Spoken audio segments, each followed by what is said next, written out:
Hello students, देखिए last class में हम लोग पढ़ रहे थे हाफ जोन्स, है ना।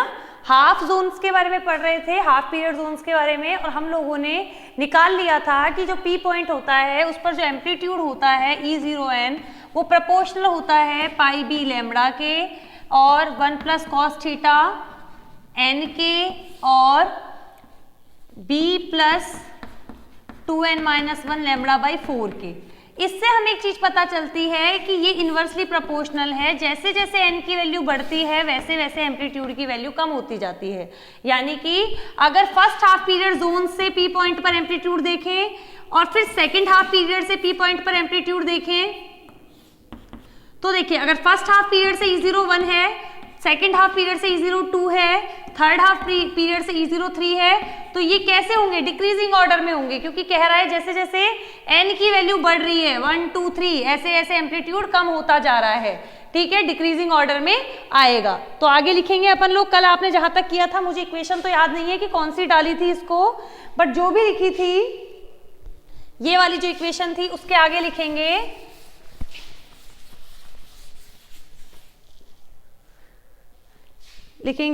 therefore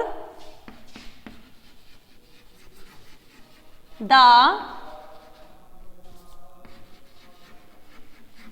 resultant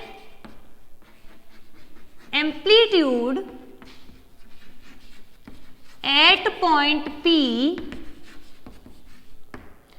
decreases as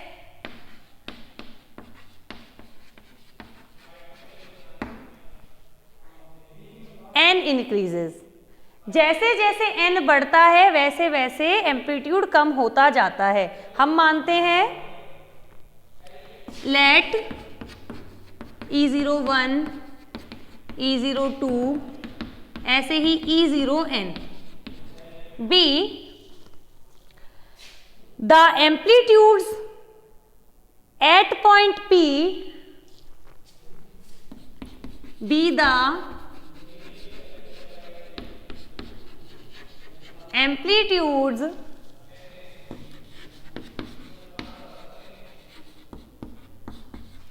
at point P due to first, second, nth zones respectively। ये हम लोग मान लेते हैं फर्स्ट से E01, सेकंड से E02, ऐसे ही n से E0n। तो क्या होगा? E01 से कम होगा E02, उससे कम होगा E03, ऐसे ही लास्ट में जाते जाते सबसे कम होगा E0n।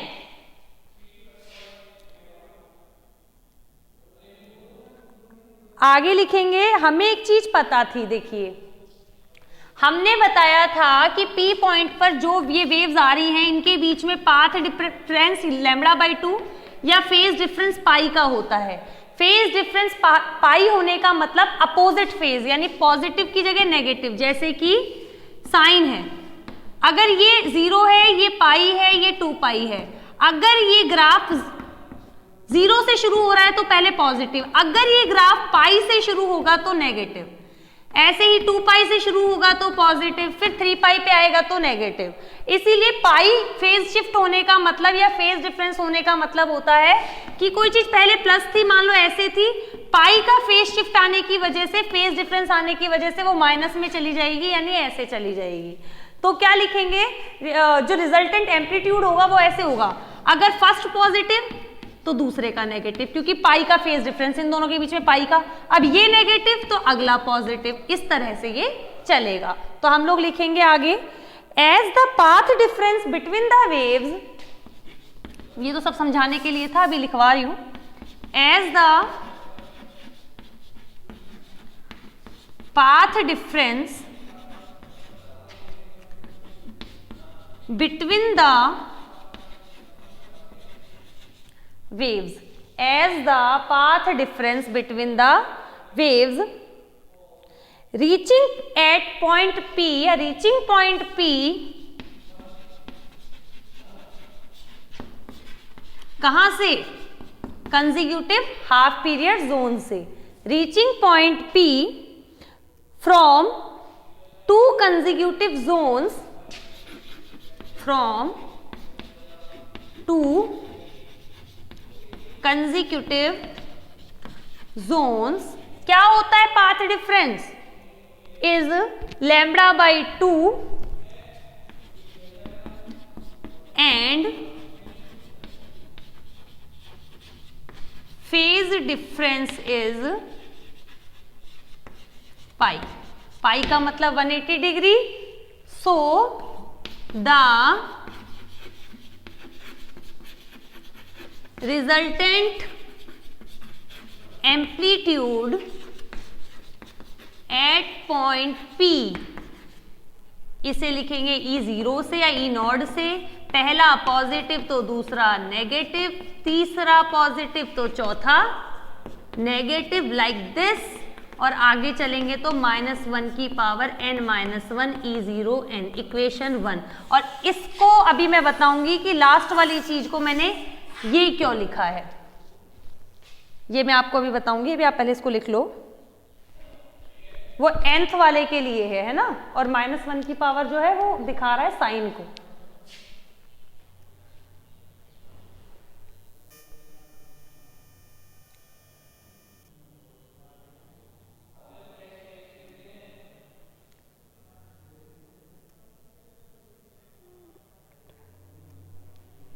नोट करो इसको।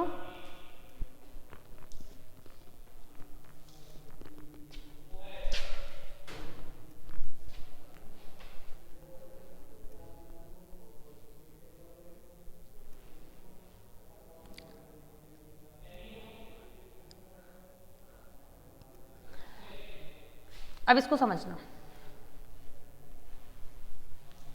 नीचे वाली जो लाइन लिखी हुई है ना फर्स्ट इक्वेशन, उसको समझाने के लिए बता रही हूँ। अभी ऊपर समझा देती हूँ मैं, इसलिए ऊपर ऊपर का रब कर रही हूँ।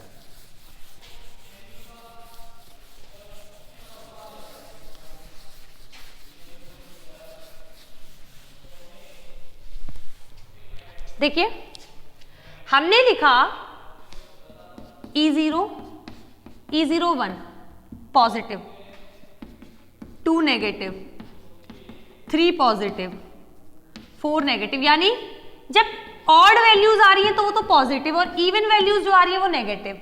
मैंने लास्ट में लिखा है -1 की पावर n-1 E0n। अगर मैं n की वैल्यू 1 रखूं तो -1 की पावर 1-1 E0 1, -1 की पावर 0 यानी 1, पॉजिटिव E0 1। देखो पॉजिटिव आ रहा है। अब मैं इसमें अगर n बराबर 2 रखूं तो -1 की पावर 2-1 E0 2, यानी -1 की पावर 1 E0 2, यानी नेगेटिव E0 2 आ रहा है। इसीलिए हमने लास्ट में इसमें लिखा है +-1 की पावर n-1 E0n। n अगर इवन रखोगे तो नेगेटिव वैल्यू आएगी, और अगर ऑड रखोगे तो पॉजिटिव वैल्यू आएगी। तो ये चीज समझा दी है। अब इससे आगे हमें क्या करना है वो देखते हैं।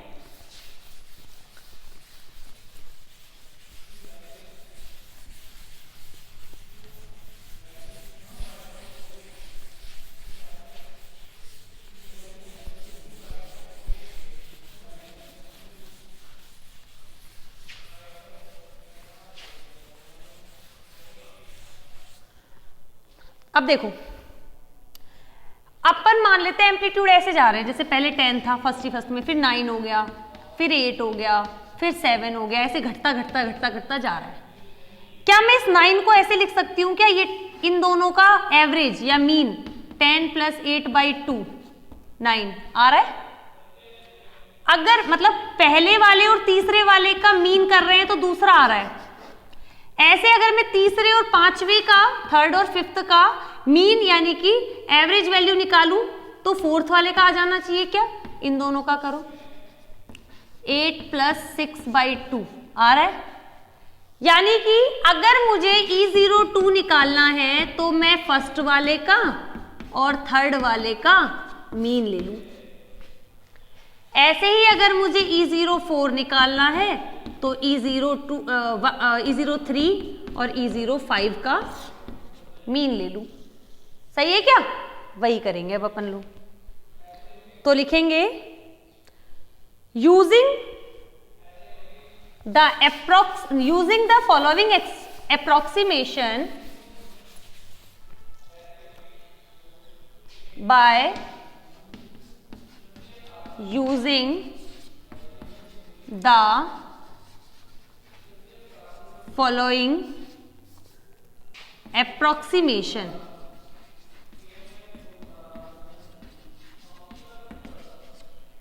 देखिए E02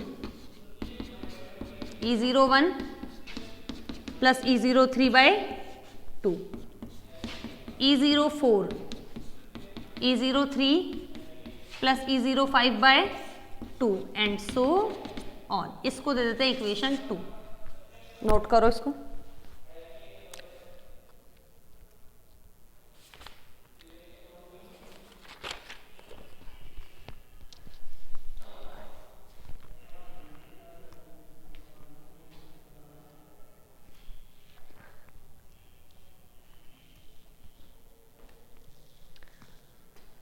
आगे हम करेंगे, देखिए इक्वेशन 1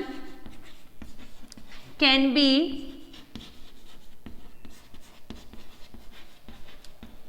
रिटन एज। क्या इक्वेशन 1 को हम ऐसे लिख सकते हैं? E0 था, ऐसे थी, पहले मैं उस इक्वेशन को ही लिख देती हूँ, है ना।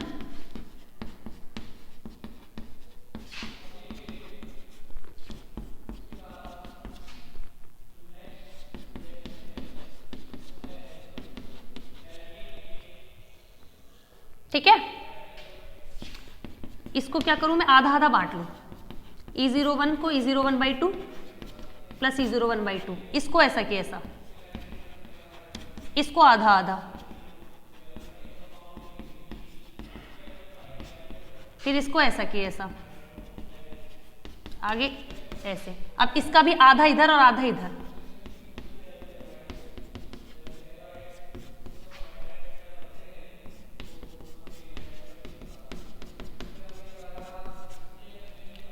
अब देखना, ऐसे कर लूं मैं, इनका पेयर कर लेती हूं, इनकी पेयरिंग कर देती हूं, इनका ग्रुप बना देती हूं, है ना। ऐसे ही ये E03 बाई 2, E04 पूरा, E05 बाई 2 यहां पे कहीं आएगा। ऐसे ही इसको चलने दो। अब देखते हैं, ऊपर का रब करती हूं।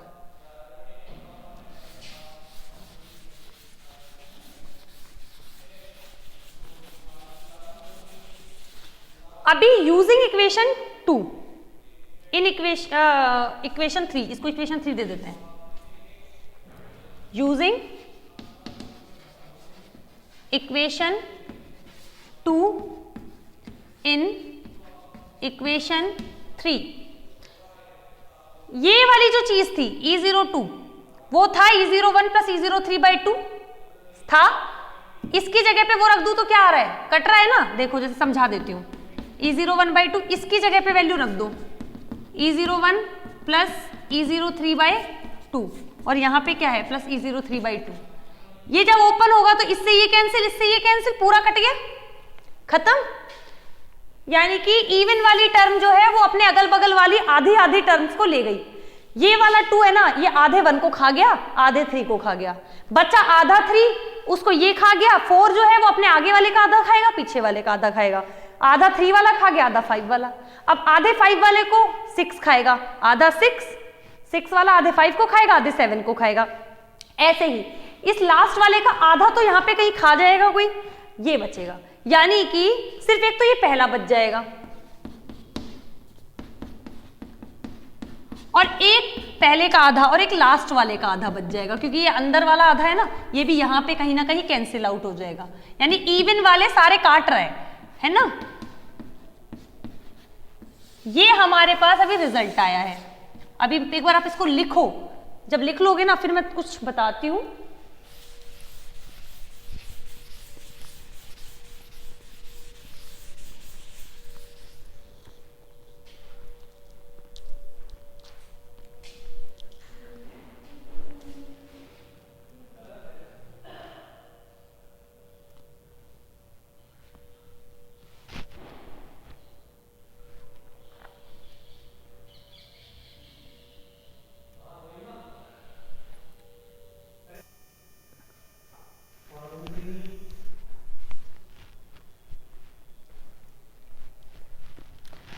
इससे देखिए क्या पता चलेगा, इसका मतलब ये था कि जो फ्रेस्नेल थे उन्होंने देखो कितना करा, पहले तो जो वेव फ्रंट था उस वेव फ्रंट को छोटे छोटे जोन्स में डिवाइड करा। उसने कहा कि पूरे वेव फ्रंट की वजह से पी पॉइंट के ऊपर जो इंटेंसिटी निकालनी है वो उसमें जो छोटे छोटे जोन्स है ना उन सबका ऐड करके निकलेगी। यानी अगर हम लोग मान लो कोई वेव फ्रंट है उसको 100 जोन्स में डिवाइड कर दें, समझ रहे हो, 100 जोन्स में अगर मैंने उसको डिवाइड कर दिया तो पी पॉइंट पर जिस भी पॉइंट पर हमें इंटेंसिटी निकालनी है 100 टाइम्स ऐड होगी। सोचो, अब उसने कहा भाई 100 टाइम कब तक ऐड करते रहेंगे, एक ही क्वेश्चन थोड़ी ना करना है। फिर उन्होंने क्या किया, इसको थोड़ा सिंप्लीफाई किया तो उन्होंने सोचा बीच के जितने भी क्या है ये जोन्स हैं उनसे हमें कोई मतलब नहीं है, अगर हमें इंटेंसिटी निकालनी है किसी पॉइंट पर रिजल्टेंट इंटेंसिटी तो सिर्फ पहले वाला जो जोन है उसके एम्पलीट्यूड का हाफ कर दो और जो लास्ट वाला जो जोन है उसके एम्पलीट्यूड का हाफ कर दो, हमारे पास आंसर आ जाएगा। यानी उसने देखो कितनी बड़े वाली चीज को छोटे से में कन्वर्ट कर दिया, बीच के जितने भी जोन्स हैं हमें उनसे कोई मतलब नहीं है, पहले वाले जोन का हाफ करो एम्पलीट्यूड का मतलब और लास्ट वाले जोन के एम्पलीट्यूड का हाफ करो तो आंसर मिल जाएगा। समझ रहे हो। अब अपने पास केसेस चलते हैं कि अगर जोन इवन नंबर में हो, यानी हो सकता है जोन 2, 4, 6, 8 ऐसे हो, 2, 4, 6, 8 इस तरह से हो, या फिर जोन ऑड हो 1, 3, 5, 7, 9 ऐसे, तो क्या ले करेंगे, इफ n इज इवन या if zone is even number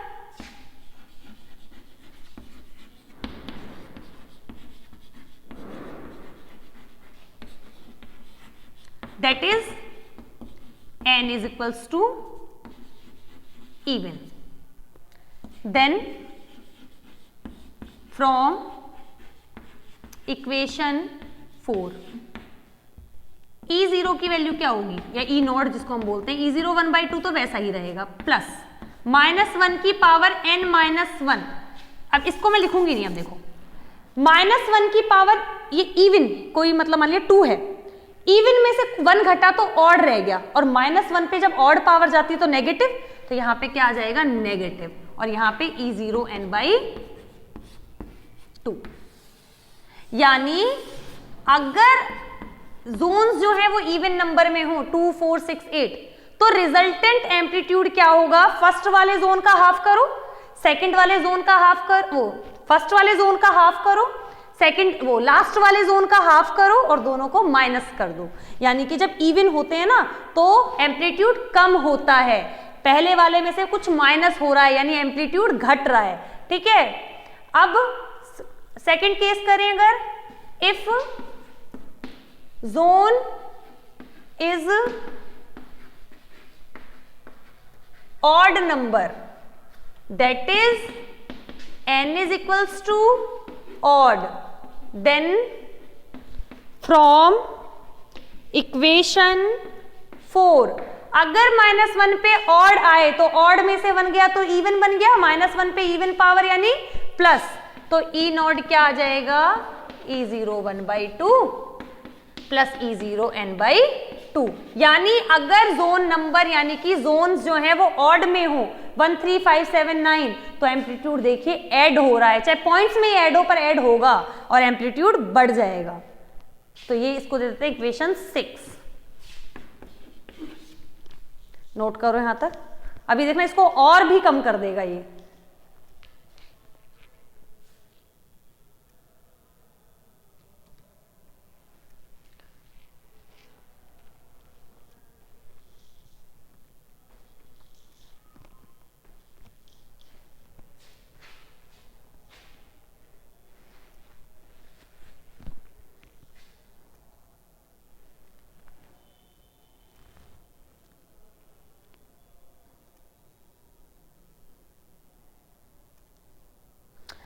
तो देखिए अब एक चीज देखो, हमने कहा पहले से बात कर रहे हो, मान लो 100 पे जा रहा है तो एम्पलीट्यूड घटे जा रहा है, मान लो 10 था, 10, 9, 8, 7, 6, 5, 4, 3, 2, 1, 0, 1 तक, फिर 0.8, 0.7, 0.9 कम होता गया। तो समझो तुम 10 से और लास्ट वाले का तो बिल्कुल ही कम हो जाएगा, तो फर्स्ट के रिस्पेक्ट में लास्ट वाले को तो हम लोग क्या मान सकते हैं, नेग्लेक्ट मान सकते हैं, जीरो मान सकते हैं, क्योंकि एम्पलीट्यूड रेगुलरली घटता जा रहा है, कम होता जा रहा है। तो फर्स्ट वाले के रिस्पेक्ट में लास्ट वाला तो क्या रहेगा, नेग्लिजिबल रहेगा। तो आगे क्या लिखेंगे, n तो बहुत हाई होगा, क्योंकि कोई भी वेव फ्रंट है उसको जब हम डिवाइड करेंगे जोन्स में तो वो बहुत सारे जोन्स में डिवाइड होगा, तो लास्ट में जाते जाते एम्पलीट्यूड जीरो ही हो जाएगा। तो लिखेंगे as n is very large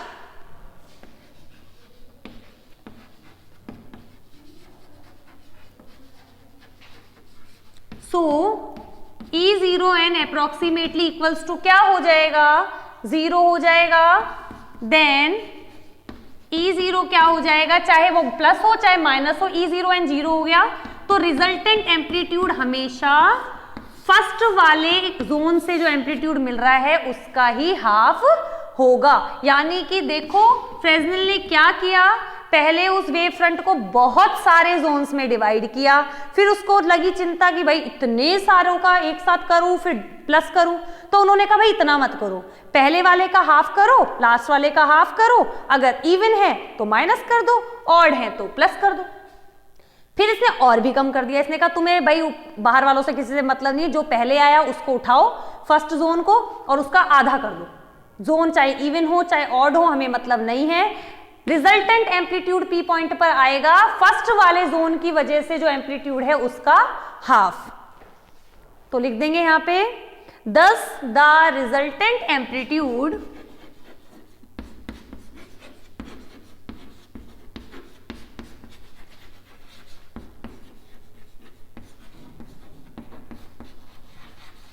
thus the resultant amplitude at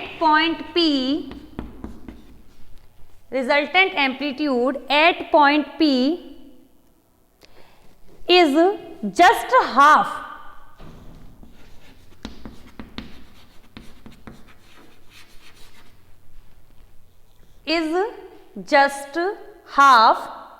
that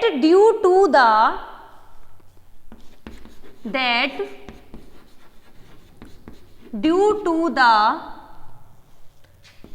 first half period zone।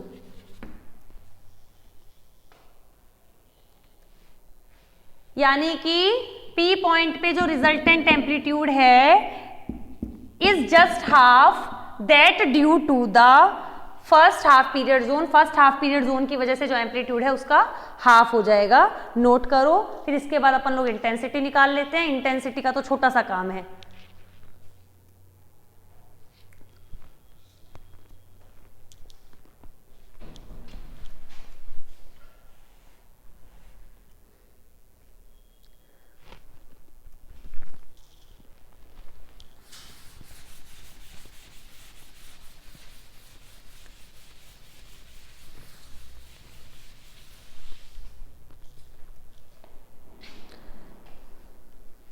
अब एक चीज बताते हैं, हमने पढ़ा हुआ है ऑप्टिक्स की फर्स्ट यूनिट में भी कि जो इंटेंसिटी होती है वो प्रोपोर्शनल होती है एम्पलीट्यूड स्क्वायर के, बताया हुआ है ना। Intensity is directly proportional to the square of the amplitude, ठीक है। अब अगर मैं प्रोपोर्शनैलिटी हटा दूं, मान लो इंटेंसिटी इज प्रोपोर्शनल टू, मैंने लिख दिया ए स्क्वायर, अगर मैं प्रोपोर्शनैलिटी यहां से क्या करूं, हटा दूं, तो I इज इक्वल्स टू मैंने कोई कांस्टेंट लगा दिया ए के स्क्वायर। अब अगर मैं k की को 1 मान लूं तो क्या हो गया, ये हो गया, k भी कांस्टेंट है और 1 भी कांस्टेंट है, तो यहां पर भी ये चीज कर रहा है। इंटेंसिटी जो रिजल्टेंट इंटेंसिटी है I, वो किसके बराबर होगी, रिजल्टेंट एम्पलीट्यूड के स्क्वायर के बराबर होगी। I क्या है, रिजल्टेंट इंटेंसिटी, किसके बराबर, रिजल्टेंट एम्पलीट्यूड स्क्वायर के बराबर। यानी कि इसकी जगह वैल्यू रखूं तो E0 1/2 का स्क्वायर, यानी E0 1 स्क्वायर बाई 4, यानी कि जो रिजल्टेंट इंटेंसिटी है, ये यहां पे चाहे भले लिख लेना, रिजल्टेंट इंटेंसिटी है ये I जो है ये देखो एम्पलीट्यूड का स्क्वायर इंटेंसिटी होती है, ये फर्स्ट वाले जोन के लिए एम्पलीट्यूड है, उसका स्क्वायर है, तो फर्स्ट वाले जोन के लिए देखो, फर्स्ट वाले जोन के लिए एम्पलीट्यूड है E01, एम्पलीट्यूड का स्क्वायर क्या होती है इंटेंसिटी, पर यहाँ पे फर्स्ट जोन की बात हो रही है तो फर्स्ट जोन की इंटेंसिटी I1/4, यानी कि हमने कहा रिजल्टेंट एम्पलीट्यूड तो फर्स्ट वाले जोन के एम्पलीट्यूड का हाफ हो जाएगा और जो इंटेंसिटी है वो फर्स्ट वाले जोन की इंटेंसिटी का 1/4 हो जाएगी। लिख लो, फिर लास्ट में एक लाइन लिखवानी है इसकी, तो अपना यहाँ पे हाफ पीरियड जोन वाला जो टॉपिक है वो कंप्लीट हो जाएगा।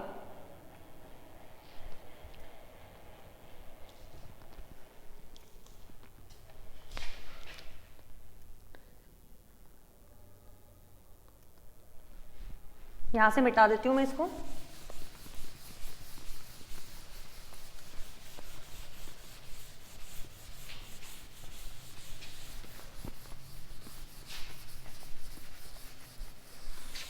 इसके बाद लिख लेना, thus the resultant intensity at point P,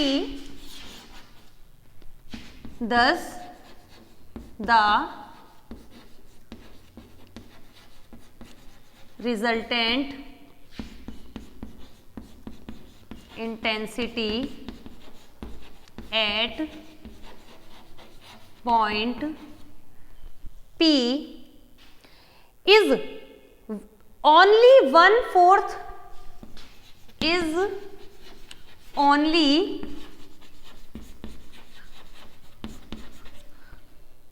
1/4 of that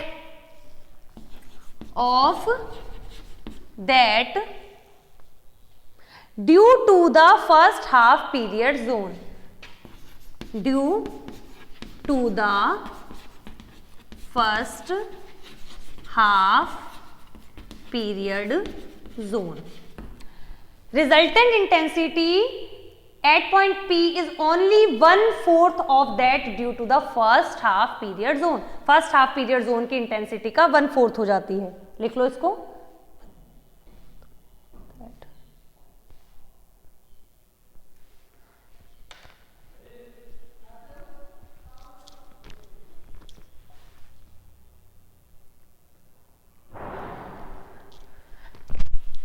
तो अब हमारा जो सेकेंड यूनिट जो थी डिफ्रैक्शन, उसमें पार्ट जो था हाफ पीरियड जोन्स, वो टॉपिक अपना हो गया कंप्लीट।